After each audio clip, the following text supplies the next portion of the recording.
and welcome back to Let's Play Breath of Fire 2. Last time, we defeated Nemufu at the top of the Witch Tower and learned how to undo Jean's curse. Before we head back to him, though, there's a character here we can talk to who's important compared to all the other ones around here. Yep.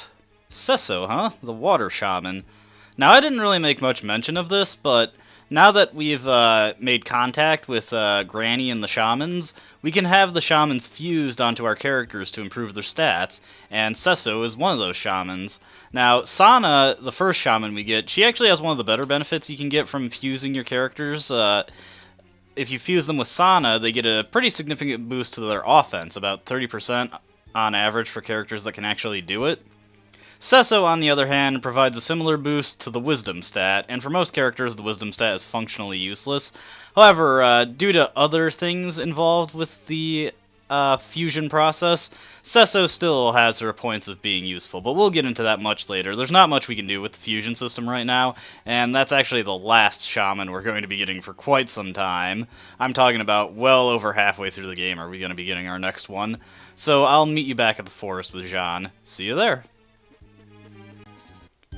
Alright, and we're back. Now, if you remember, the method for breaking the curse is to have a young woman give Jean a big old kiss. I think it would be funnier if we had Cat do it.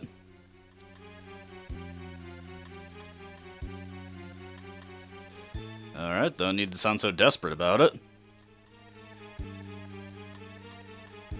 Go on for it, Cat.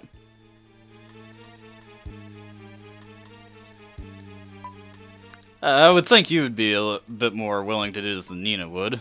Go ahead. Yeah, totally. Just do it. Come on, do it, do it. No, this is gonna be rich. I think that's supposed to be Ribbit. Unless he's very riveted by Cat's kiss.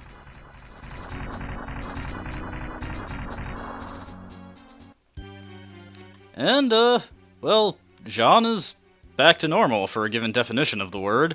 Looks like he was a frogman to begin with.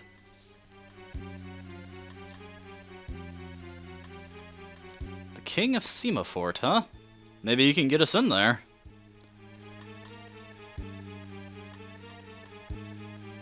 Yeah, let's just call him Jean for short. I already forgot the long version of the name.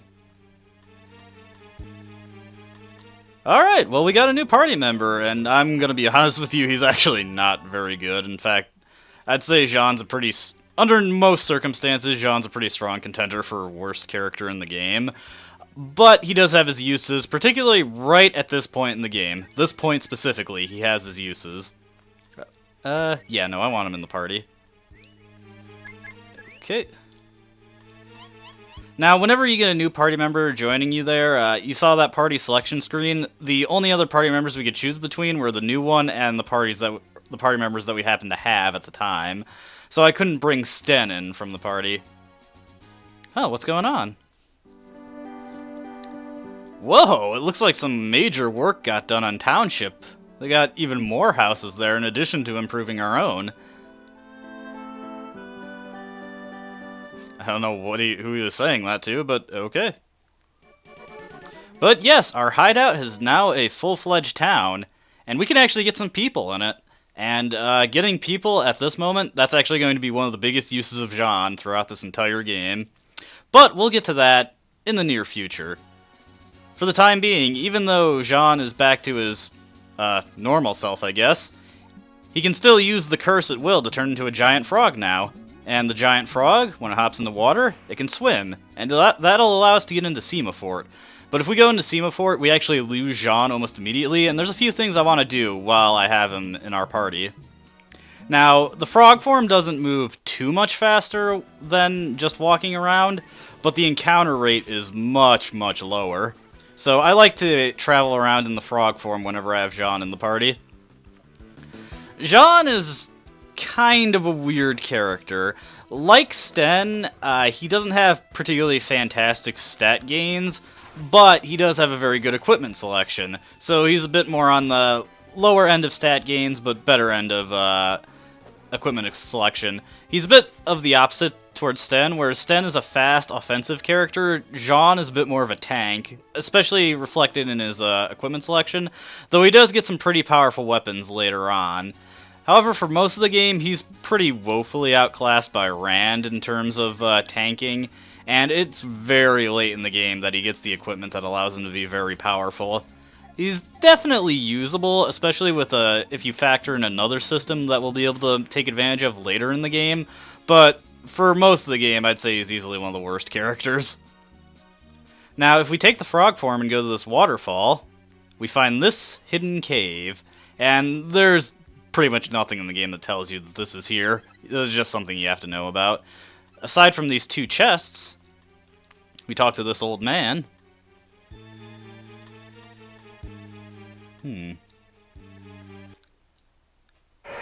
Whoa! And this old man unlocked our next level of dragon powers. Whatever. But yes, now we have new dragon spells. Specifically, we have the Fire Dragon, Ice Dragon, and Thunder Dragon. Just like the puppy spells, they take all of our AP to cast, but unlike the puppy spells, they always deal 512 damage, regardless of whether or not the thing we're attacking would actually be weak to the element, or even against stuff that isn't weak to certain elements, so that's very nice. Despite their names, all of these dragon spells that we got, they're actually functionally identical. They are all non-elemental spells. It seems to be an error in the programming, so no, you cannot hit something that's weak to fire, for instance, and do 999 damage. Yeah, that's almost certainly a bug. Now, you've probably noticed that cave right there, and that's the next destination we want to head. And I wanted to have Jean in my party before we do that, just so I could get those dragon spells. Jean himself is not going to participate in the fight, and I want to bring 4 specific characters with me. Well, 3, since Jeff is always in the party. I want to bring Kat, Nina, and Sten. And there's a very particular reason why I want to bring these characters. I'm also going to put us in the defense formation, and put Nina at the end. Yeah, I'll keep Kat up there. She might have more defense than Sten at this point. But there's a little side quest coming up, and this is the last opportunity that we have to do it. If we start the Semafort sequence, we lose out on a... Well, we have to go to this place eventually, but we lose out on a very good benefit if we do the Semafort sequence right now. So, let's head this way.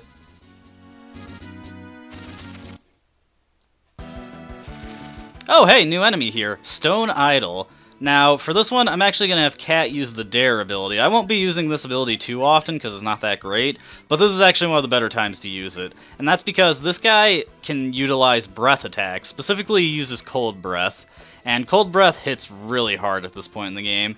If I use Dare, if he does anything besides defending, which is something he also does pretty often, there's a very good chance he'll use a breath attack. And if I'm daring him, that will override it and force him to do a physical attack on Kat.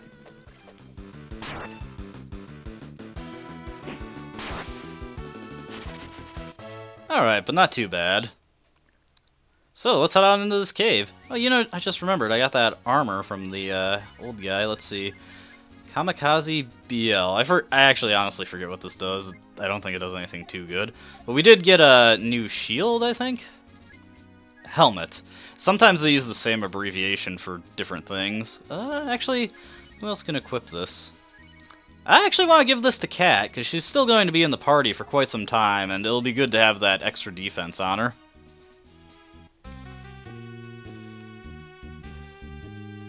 Alright, so what is this place?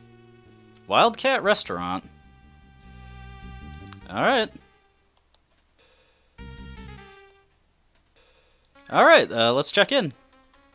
Now, when he says check in our things, that means all our items. All our items have been taken from us. Sure. Now, if you neglect to follow the placards here, then a bouncer will show up and force you to go back. You could also fight him to try and get past him, but I don't think that's necessary. I mean, we're just here to eat, right? So, we took off our armors and replaced them with napkins. Likewise, we took all our helmets off. What's the next thing on the agenda? Plate and fork? Alright. Don't know why we need to leave all our stuff behind like this, but I mean, I guess. I'm gonna follow the rules. I don't really want to cause too much of a ruckus. Huh. Okay, I'll do it. That's strange. I honestly can't think why they'd have us do that. I mean, we're just here to eat some food. Very strange place. Absolutely pick rare here. Also, be sure you actually pick something here. I'll tell you why in a little bit, but absolutely pick rare. Alright, well, let's go get our food. What the heck? Oh, jeez! Oh, God. Oh, well, I guess we know why they put the salt and pepper out there. They're gonna eat us! Jeez, what is wrong with you? Oh, man. Not on your life, pal. Not on mine, either. And that's why you wanted to pick rare at the end there. If you picked medium, you'd take 40 HP of damage. Well done, you'd take 60 HP of damage. Rare, you only take 20. If you don't pick anything at all, then you lose all of your HP and are brought down to 1. Now, the reason I wanted to pick up Jean before coming here is because this fight is actually really difficult if you don't have a dragon spell. So I'm just going to cast the dragon spell and hopefully take this guy out in one hit. This guy hits really hard. He has a bunch of attacks that ignore defense and deal really high damage, and at these low HP values, most of them will probably kill all. Most of my characters will probably die from them. Yep, like that. Actually, I don't think they ignore defense, they just really damaging. And unfortunately, Cat's going to miss out on the experience here, but what can you do? It's really unavoidable with this fight. You really want to bring the dragon spells. I should have better used Sonic Boom. Why didn't I do that? Okay, but we won. The puppies simply don't deal enough damage to reliably win this fight. I've tried, and it's theoretically doable, but usually all my characters just get taken out before I get the chance. He's running away! Ah, nerve of that guy. I'm gonna give him a piece of my mind. But first, here's our first opportunity to show off Renew. It doesn't always work. As you can see, it only has a 70% chance of working, which more likely means that half the time it's going to fail on you. Oh right, all my items are gone. Luckily, we get all our stuff back eventually. But there's a very important reason why I wanted to do this side quest before we go to Sema Fort. Because... well, yes, I'm mad, but do I want to tell him that? Now, based on what you tell this guy, you will get potentially different rewards based on the dragon tier there. This is one of the few times where the disposition denoted by the dragon's tier actually makes a difference.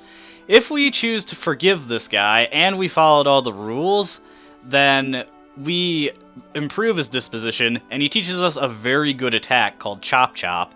Chop Chop is an attack that causes 0 AP and does about 60 to 80 damage, and it is very good on characters like Nina who have lousy physical attacks, and it is just a fantastic attack up until the end of the game, where you'll frequently come across enemies that have high defense and magic immunity, but low HP, and you can use Chop Chop to take them out. However, there is a second reward if you decide to not be so forgiving with this guy, and the more I thought about it, the more the second reward made sense.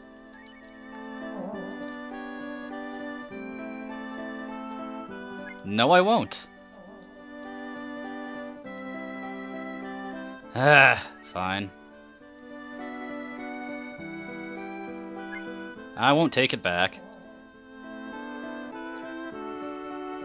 Yes, I forgive you.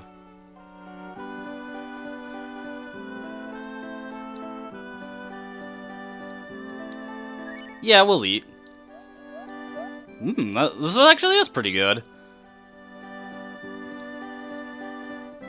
And our HP went up? What did that mean? Well, not for being so forgiving and just taking the meal, all of our characters got an additional 16 max HP, and that's why I used this party specifically. All the characters I've got here are very low HP normally, and 16 HP, that's equivalent to about 3 level ups on average, so this is a pretty big boost to their durability. The reason why I want to go with this reward is because I'm going to be trying to use all the characters evenly, and the more I thought about it, the more the extra HP would come in handy if I'm bringing in characters like Sten and Kat and Nina very frequently. And yeah, that's the main reason I want this party, is these are just the squishiest characters, so they could use the HP the most. Don't get me wrong, Chop Chop is definitely a very useful attack, and if I was just playing on my own, that's what I would definitely go for, and I would teach it to Nina. But the HP boost seemed like the better idea for this playthrough. Alright, let's get our stuff back. And, get a heal up real quick. Took quite a beating there. That's a very tough fight if you don't come here with the dragon spells. But there's one more thing before we have to do before we go to Sema Fort. Now, like I said, Jean gets taken out of our party when we get to Sema Fort. I don't want that to happen yet. Yeah, I'll take these guys out. Jean actually learns a very important spell at level 14. Now, obviously, you notice that he started at level 10, so it's going to take a while to get him to that point. But not too long, and there's a little exploit I can take advantage of to make it go a little bit faster. I'll just take out these catfish goons first. I actually don't recall being able to encounter these guys here. It's weird. I've never seen them past the sign. But there's a very specific enemy we definitely encounter past the sign that I want to run into specifically. I believe I mentioned them in the last video, but I'll keep the suspense for those who don't remember. Yes, please, sir.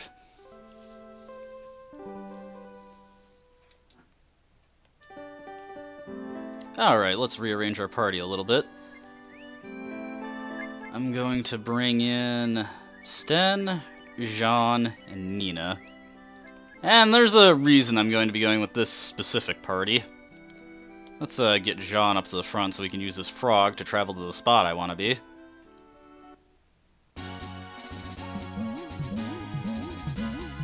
Actually, to take this way around, yeah, I can get into a new area with Jean's frog form. We'll be wanting to come here later, but for right now our main goal is Sema Fort. Now, let's just try and get into an encounter. What's the sign say? If I can read it. Alright, these are the enemies I wanted to run into. H-Crabs. These guys give a lot of experience, but they're also very vulnerable to Nina's Sonic Boom spell.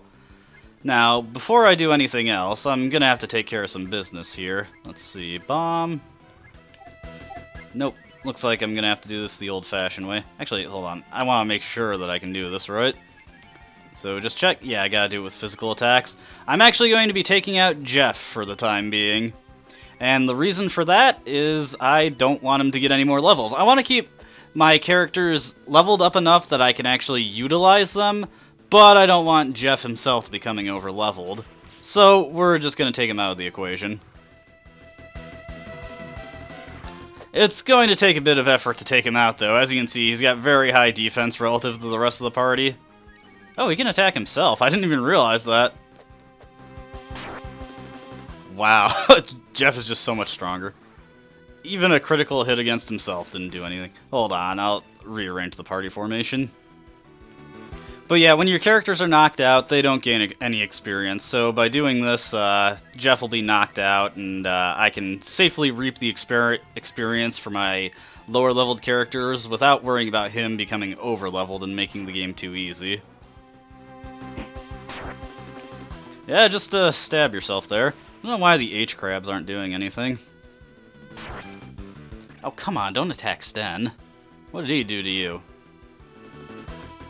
Yeah, it might be better to launch... No, never mind. One time I could use Rip and it wouldn't work.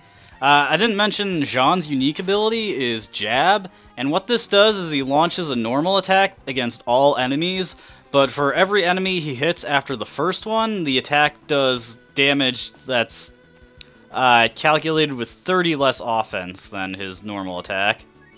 I think I explained that right. It's actually not too terrible if you can get a decent weapon for Jean and get his attack up really high, but for most of the game it's pretty useless, just because there aren't many great weapon options for him at this point. Alright, now that Jeff's out of the picture, that took way longer than it should have. Now, we just cast Sonic Boom. And watch as these guys bite the dust. They are very vulnerable to the spell, and they give out great experience. Alright, so let's check out Jean here. As you can see, level 10, so pretty low compared to the rest of our party. And pretty poor stats, too, with very lousy equipment. Let me just see if I'm hanging on to anything better than what he has. The glass ring's better. Holy robe is better than suede armor. Okay, slightly better. Yeah, Jean is very dependent on equipment, and unfortunately we don't really have any good options for him at the moment, and his stat gains aren't that great either. But what I'm going to do is, all the enemies around here are very vulnerable to Sonic Boom, so I'm just going to keep fighting enemies until I get Jean up to level 14 specifically.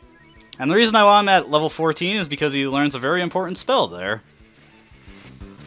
Jean has a hodgepodge of other spells. He's kind of a jack of all trades, but is incompetent in all of them. He gets a very weird selection of spells, but because he's so slow and he has such low AP, he can't really use them effectively.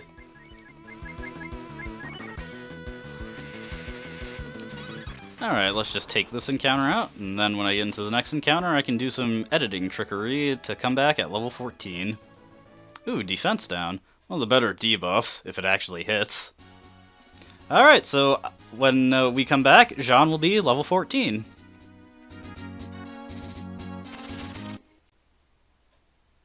Alright, and we're back. That wasn't too bad of a grinding session. I've definitely had worse in RPGs. Took about 20 minutes to get Jean up to the level he needed to learn the spell I wanted. Also, good luck on that renew there. Usually, when I use it on my own playthroughs, it almost never works right away. Also, I de-equipped Jeff a bit just to, you know, make it easier to knock him out. Actually, I think his condition lowered from us just beating the crap out of him like that. Everyone else seems to be normal, though. Alright, so, what was the spell that I was putting so much effort into getting? Warp. Warp, as you might imagine, allows us to warp to any town that we've been to. And now that Township has been made into a full-fledged town, there's actually quite a few things that we can do with it.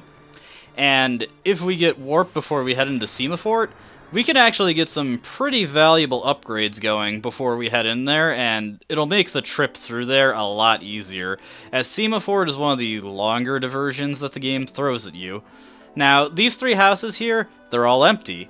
But throughout the world, we could find various people who are looking for a place to live, and if we invite them to stay in Township, they will each occupy a specific house and become tenants here, and each tenant provides different services or benefits to you. But when I say each tenant goes to a specific house, I mean that quite literally. Every house has a specific list of tenants that will go into it, and only those tenants.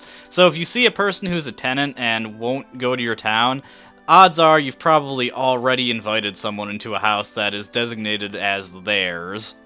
But let's check out this building first. This is the Carpenter's building, and the Carpenter we picked gives you by far the best building. This building is the kitchen, or the restaurant, and here the Carpenter will cook anything for us, so let's just try 2 herbs.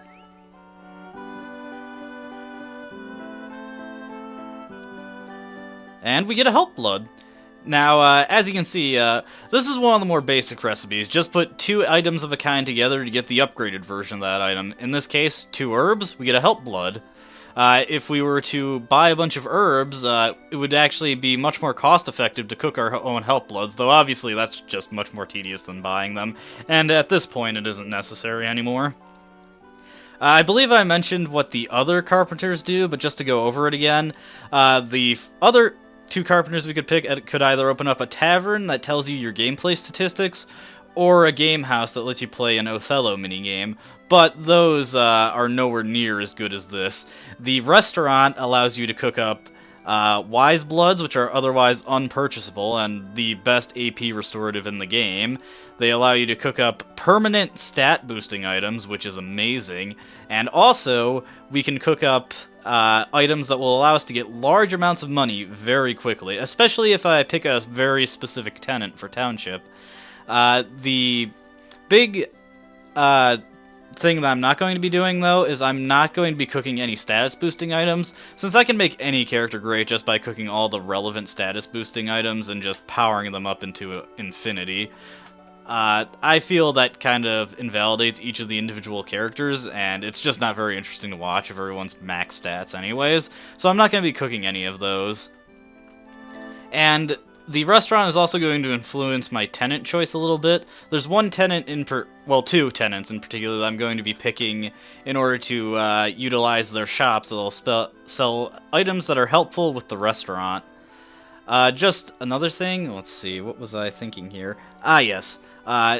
Whenever you try to cook something, only certain recipes will produce actual items. Any recipe that doesn't will give you a failure. But even if you use a correct recipe, there's a small chance that it'll fail anyway. So definitely when trying to create recipes, you want to look for the simplest way to create something, as certain items do have multiple recipes. As for the actual recipes themselves, they're actually very cheap. In fact, one town sells pretty much all the items that we need for the permanent stat booster items, so it's really easy to use this effectively if you know all the recipes. Let's talk to Granny here. This is actually translated improperly. If you say yes, you need an explanation, she doesn't give it to you. If you say no, yeah, they reverse the choices here. I guess someone was just doing this brute forcedly.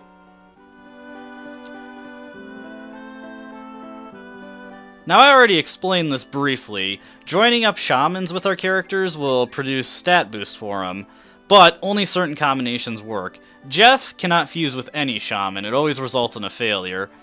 Kat is another character who, for the most part, can't fuse with shamans except for one specific one we'll be getting way later.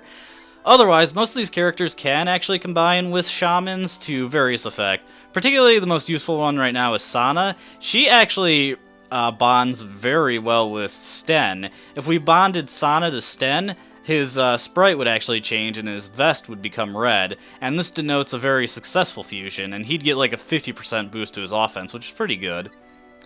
This Divide Blood here, I really don't know what that BL abbreviation stands for. It allows you to cancel out fusions. Fusions are canceled out if your character ever enters the critical HP status where they're like kneeling on the ground, or if they get knocked out.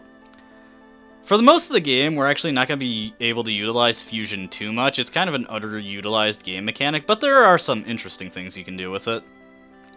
Now, because I've got the warp spell and I haven't lost Jean from my party yet, I can actually go around and start recruiting people for the town, and that's actually something I'm going to be doing in the next video before we go to Ciba Fort.